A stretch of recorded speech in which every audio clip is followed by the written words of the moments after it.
দাঁড় করে দিয়ে দিল। আলী রাদিয়াল্লাহু তাআলার পা থেকে এত ব্যথা হওয়া সত্ত্বেও সেই পা থেকে বর্ষিটা বাদ করে দিল, কিন্তু আলী রাদিয়াল্লাহু তাআলা টের পেল না। এটাই হলো নামাজ।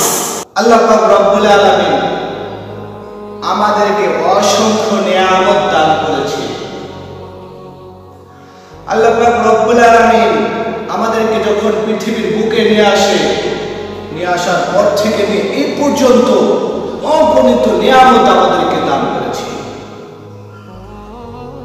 এই যে কথা বলতে পারতেছি, কোথায় আমি বলতেছি, আপনারা শ্রবণ করতেছেন, অনেক বড় নিয়ামত। এই যে আমি দেখতেছি আপনারা কি করতেছেন, আমি দেখতে পারতেছি, আমি নাক দিয়ে ঘ্রাণ নিতে পারতেছি, আমার দিমাগ দিয়ে কথাগুলো সাজাইতে পারতেছি।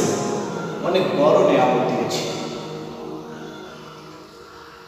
আল্লাহ পাক রব্বুল আলামিন বলেন, লা ইন শাকারতুম লাযীদান্নাকুম, তোমরা যদি আমার নিয়ামত পাওয়ার পর নিয়ামতের শুকরিয়া আদায় করো, আমি তোমাদের নিয়ামতে বৃদ্ধি করে দেব। কিন্তু অসংখ্য নিয়ামত আমরা পেয়েছি, নিয়ামতগুলোর শুকরিয়া আদায় করতে পারি না। অসংখ্য নিয়ামত আমাদেরকে আল্লাহ পাক রব্বুল আলামিন দিয়েছে, কিন্তু এই নিয়ামতের শুকরিয়া আমরা আদায় করতে পারি না। কেমনে আদায় করব? আরে চলতে পারতেছেন, আপনি রাস্তা দিয়ে যাচ্ছেন, যাওয়ার সময় আল্লাহ তাআলার শুকরিয়া আদায় করেন, আলহামদুলিল্লাহ আল্লাহ পাক রব্বুল আলামিন আমাকে একটা পা দিয়েছে। রাস্তায় কোনো একটা জিনিস পড়ে আছে,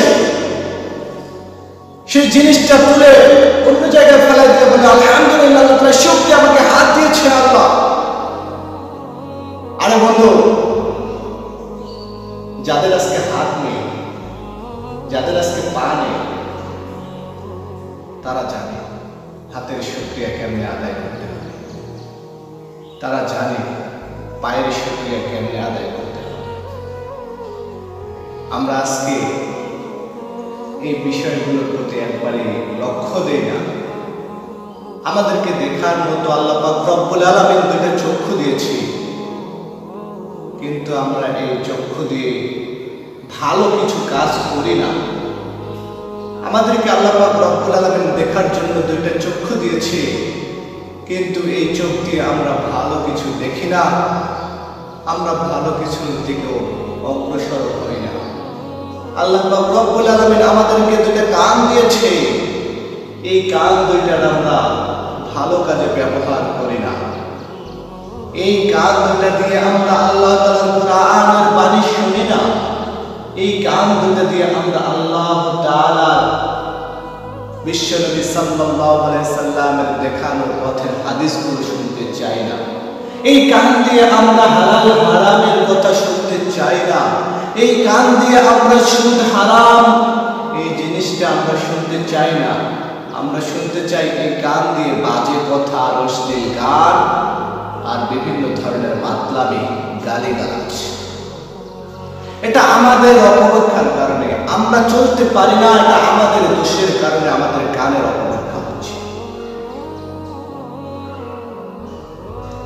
সম্মানিত উপস্থিতি, আমার কথাগুলো আপনারা একটু বিবেক দিয়ে চিন্তা করে দেখুন। বাস্তবে আপনারা মন খারাপ করবেন না। আমি যা কথা বলবো বাস্তব নিয়ে কথা বলবো। এই যে জবানটা আল্লাহ পাক রব্বুল আলামিন দিয়েছে, এই জবানটা দিয়ে যখন যেটা ইচ্ছা সেটাই বলতে পারবে। আল্লাহ তাআলা তোমাকে বাধা দিবে না। আল্লাহ পাক রব্বুল আলামিন তোমাকে কখনো বাধা দেবে না। যে কাজটা কেন করতেছো, কারণটা কি? আপনি যদি এই জবান দিয়ে ভালো কিছু ব্যাখ্যা দিতে পারেন, ভালো কিছু বলতে পারেন, এই জবানটার কারণে কাল কিয়ামতের ময়দানে আল্লাহ পাক রব্বুল আলামিন আপনাকে জান্নাত দিবেন। আমরা তো এই জবান, এই মুখ দিয়ে আমরা ভালো কাজ করি না। কিভাবে করব? আমি তো নিজেই ঠিক নেই, জবান দিয়ে কেমনে ভালো কাজ করব বলতে পারি। আরে বাবা, আপনাকে বলতে চাচ্ছি, আপনার জবানের এত দাম, এত দাম। আপনার ছেলে আছে না? আপনার ঘরে বিবি আছে না? আপনার ঘরে আপনার সন্তান মেয়ে আছে না?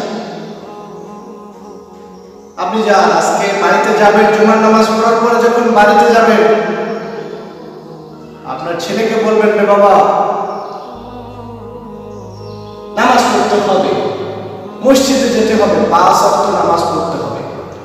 যদি 5 ওয়াক্ত নামাজ না পড়ো, আজকে তোমার বাড়িতে কোনো ঠাই হবে না, তোমার বাড়িতে কোনো খাবারের জুটবে না, তোমাকে বাড়ি থেকে বাইর করে দেব। সন্তান, তোমাকে নামাজ পড়তে হবে। বিশ্বনবী সাল্লাল্লাহু আলাইহি সাল্লাম বলেছেন, যখন তোমার সন্তানের বয়স 7 বছর হবে, তাকে নামাজের আদেশ দাও। তারপরে যদি সে নামাজ পড়তে না যায়, তাকে ধমক দাও। যদি না যায়, আস্তে আস্তে যখন 10 বছর বয়স হয়ে যাবে, তোমার সন্তানকে তুমি লাঠি দিয়ে প্রহার করো, লাঠি দিয়ে আঘাত করো। যদি নামাজ না পড়ে, লাঠি লাগালে অবশ্যই নামাজ পড়বে। আর এই নামাজ পড়লে এই নামাজের সওয়াবটুকু বাবা তোমার আমল নামায় সদকায়ে জারিয়া হিসেবে পেতে থাকবা। এটা আপনার ভালো, কিন্তু আফসোসের ব্যাপার হলো, আরে বাবা, তুমি কেমনে তোমার সন্তানকে বলবা যে আজকে তুমি নামাজ পড়তে যাও? তুমি নিজেই তো নামাজ পড়ো না, তোমার সন্তান তোমার কথা শুনবে কেমনে? তুমি তো তোমার সন্তান তোমার কথা কেমনে শুনবে? তুমি তো নিজেই নামাজ পড়ো না, তুমি নিজেই তো দাঁড়িয়ে রাখো না। তোমার সন্তানকে তুমি কেমনে বলবা যে বাবা তুমি দাঁড়িয়ে রাখো? কেমনে বলবা? আগে তো নিজেকে ঠিক হতে হবে। তুমি পরিবারের একজন কর্তা, তুমি পরিবারের একজন প্রধান, তুমি পরিবারের একজন শ্রেষ্ঠ মানুষ। তোমার কথায় তোমার বিবি চলে, তোমার কথায় তোমার সন্তান চলে, তোমার কথায় পুরো পরিবারটা চলে। কেন তুমি পারবা না? একবার সন্তানকে যদি বলো বাবা তোমাকে নামাজ পড়তে হবে, তুমি নামাজ পড়ার পর তোমার সন্তানকে বলবে, তোমার সন্তান অবশ্যই নামাজি হয়ে যাবে, গ্যারান্টি দেব। নামাজ পড়লে কি উপকার হয়? বিশ্বনবী সাল্লাল্লাহু আলাইহি সাল্লাম জানিয়ে দিলেন, ও দুনিয়ার মানুষ, ও সাহাবা, শুনে নাও নামাজের মধ্যে কি এমন বরকত রয়েছে রে সাহাবা। হযরত আলী রাদিয়াল্লাহু তাআলা আনহু একবার ওটার পায়ে, আমরা ওই যে মাছ মারি না ছিপ দিয়ে, বড়শি বলা হয়, ওই বড়শি হযরত আলী রাদিয়াল্লাহু তাআলা আনহুর পায়ে গেছে গেল। আলী রাদিয়াল্লাহু তাআলা আনহু কান্না শুরু করে দেয়, এত কষ্ট, বড়শি বার করা যায় না। ফাতেমা রাদিয়াল্লাহু তাআলা আনহা আলীকে নিয়ে চলে গেলেন বিশ্বনবীর দরবারে। ইয়া রাসূলুল্লাহ, ইয়া হাবিবাল্লাহ, হযরত আলী রাদিয়াল্লাহু তাআলা আনহুর পায়ে বড়শি গেঁথে গিয়েছে। অনেক চেষ্টা করেছিল নবী, এই বড়শি পা থেকে বাহির করা যায় না, অনেক কষ্ট হয়। একটু টান দিলে আলী রাদিয়াল্লাহু তাআলা আনহু চিৎকার দিয়ে বলে, আর পারতেছি না, এই বুঝি আমার জানটা চলে যাবে। ও আব্বাজান, আপনি একটা পজিশন জানিয়ে দেন। ফাতেমা রাদিয়াল্লাহু তাআলা আনহার কথা শুনে বিশ্বনবী সাল্লাল্লাহু আলাইহি সাল্লাম ডেকে বলতেছে, রে ফাতেমা, কেন করো তুমি চিন্তা? ওরে ফাতেমা, কেন করো তুমি চিন্তা? যেখানে তোমার পিতা বিশ্বনবী আছে, সেখানে কোনো টেনশন করার দরকার নেই রে ফাতেমা।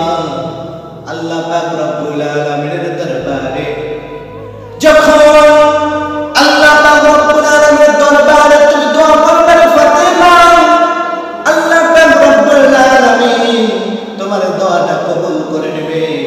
বিশ্বনবীকে বলতেছে, রে ফাতেমা, আলীকে নামাজের মধ্যে দাঁড় করিয়ে দাও। ফাতেমা ডেকে বলতেছে, আব্বাজান, তোমার পায়ে ব্যথা, তোমার পা দিয়ে রক্ত বের হচ্ছে, আব্বা কেমনে দিনা তেনার ওই বড়শিটা বাড়ি করা হবে? বিশ্বনবী ডেকে বলে, আগে নামাজের নামাজ পড়ার জন্য বসে দাও। নামাজ পড়ার জন্য যখন হযরত আলী রাদিয়াল্লাহু তাআলা নামাজ পড়া শুরু করে দিল, আবু হুরায়রাকে ডেকে বলতেছে, নবী, এরে আবু হুরায়রা, বর্শিটা পা থেকে খুলে দাও। এত কঠিন একটা, যেখানে অনেক আঘাত ছিল, অনেক ব্যথা হয়, আবু হুরায়রা রাদিয়াল্লাহু তাআলা বর্শিটা পা থেকে বাইরে করে ফেলল। নামাজ, এই নামাজ, হাজারো ব্যথা, হাজারো কষ্ট, আলী রাদিয়াল্লাহু তাআলা কিছুই টের পেল না। আলী রাদিয়াল্লাহু তাআলা বিন্দু পরিমাণ শব্দটাও করল না। যে বর্শি পার করার জন্য হযরত আলী রাদিয়াল্লাহু তাআলা অস্থির হয়ে গিয়েছিল, ব্যথার কারণে দাঁড় করতে পারতেছে না। বিশ্বনবী যখন বলল, ও ফাতেমা, তুমি আলীকে নামাজের মধ্যে দাঁড় করিয়ে দাও, নামাজের মধ্যে দাঁড় করিয়ে দাও, নামাজের মধ্যে দাঁড় করে দিয়ে দিল। আলী রাদিয়াল্লাহু তাআলার পা থেকে এত ব্যথা হওয়া সত্ত্বেও সেই পা থেকে বর্শিটা বাইর করে দিল, কিন্তু আলী রাদিয়াল্লাহু তাআলা টের পেল না। এটাই হলো নামাজ। হাজারো দুঃখ হবে, কষ্ট হবে, তুমি নামাজে চলে আসো, নামাজের মধ্যে আল্লাহ পাক রব্বুল আলামিন তোমার সমস্ত দুঃখ কষ্ট দূর করে দেবে। হাজারটা কষ্ট তোমার অন্তরে পড়তেছে, তোমার অন্তরে দুঃখ দুঃখ করে তোমার অন্তরটাকে খেয়ে দিচ্ছে কষ্টে, আঘাতে। তুমি মসজিদে আসো, তুমি মসজিদে আসো, নামাজ পড়ো, নামাজের মধ্যে আল্লাহ তাআলার কাছে তোমার কষ্টটা খুলে বলো, মন খুলে বলো, আল্লাহ পাক রব্বুল আলামিন তোমার সমস্ত হাজত পূরণ করে দেবে। কিন্তু আমরা তো আসি না মসজিদে, আমরা আমাদের সন্তানকে তো বলি না তুমি মসজিদে যাও। বলতেছিলাম জবানের কথা, এই জবানের কথা বলতে বলতে এতদূর চলে এসেছি, আর সময় নাই বেশিক্ষণ। আর দুই একটা কথা বলে আমি আমার বক্তব্য শেষ করবো ইনশাআল্লাহ। আসলে আমাদের এই জবানটা দিয়ে যদি আজকে আমরা বলতে পারতাম পরিবারকে যে নামাজ পড়তে হবে, ও বিবি, তুমি যদি নামাজ না পড়ো তোমার আমার ঘরে সংসার করা হবে না। ও মেয়ে, তুমি যদি নামাজ না পড়ো তাহলে তুমি আমার ঘরে থাকতে পারবে না। ও ছেলে, তুমি যদি নামাজ না পড়ো তাহলে তুমি আমার কোনো ধরনের কোনো কিছু আমার পক্ষ থেকে তুমি পাবা না। আর বলে দেখো একবার, তোমার পরিবারটা যদি ভালো হয়ে যায়, তোমার কারণে তোমার পরিবারটা যদি ভালো হয়ে যায়, তাহলে তোমার পরিবারটা ভালো হওয়ার কারণে তোমাকে দেখে দেখে তোমার পাশের ঘরের লোকেরা বলবে, দেখো ওই ঘরের লোকগুলো কত সুন্দরভাবে নামাজি হয়ে গিয়েছে।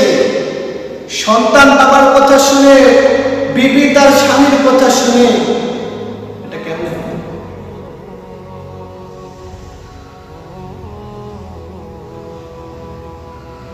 নামাজ পড়ার কারণেই এটা হয়। নামাজ পড়তে হবে। আপনার দেখা দেখি যখন আপনার পরিবার, পাশের পরিবারটা এভাবে দেখবে যে ওরা নামাজ পড়ার কারণে তাদের পরিবারটা সুখময় হয়ে গিয়েছে, শান্তিময় হয়েছে, তখন আপনার দেখা দেখে তারাও ভালো হয়ে যাবে। এটাই সিস্টেম। আল্লাহ তাআলা আমাদেরকে বোঝার তৌফিক দান করো, আমাদেরকে পাঁচ ওয়াক্ত নামাজি বানাও। ওয়া মা তাওফিক ইল্লা বিল্লাহ।